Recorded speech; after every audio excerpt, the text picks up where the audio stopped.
So maybe I should talk about Cascade a little bit. First, I have to tell you, I remember, like if it were yesterday, my parents weren't home, I was 16, I was at my piano, and I started messing around, and I found like the intro, and I was like, oh my god, this is really pretty.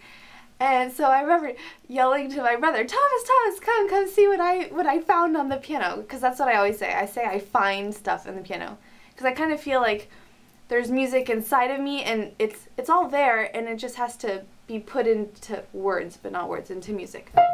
Oops. But so yeah, so I started writing that piece, and then I just since I was so new at composition, I didn't even call myself a composer until more recent. But so I was messing around with it, and it took me several months to write it. I think it was my sophomore year in high school, and it was between like September to December, so about 4 months. And I really, when I write my pieces, I really remember where I was when I wrote a certain part. And so for those pieces in Cascade, since they followed more like my life, like they followed me over several months, the music material changes. It's really a story compared to my newer pieces. But so that, so for Cascade, for example, there's this one part, it changes meter, and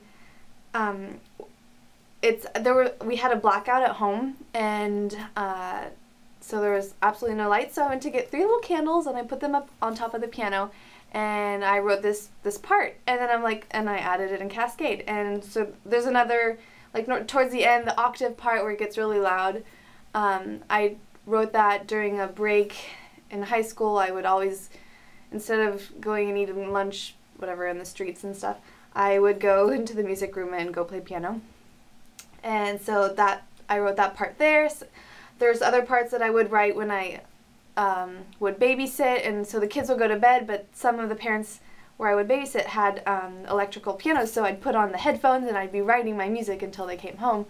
So Cascade is really pieces of my life where it follows me. I know, I could tell you when I listened to my music, I could tell you where I was when I wrote that part. So it's kind of like my musical diary. So that's the story behind Cascade.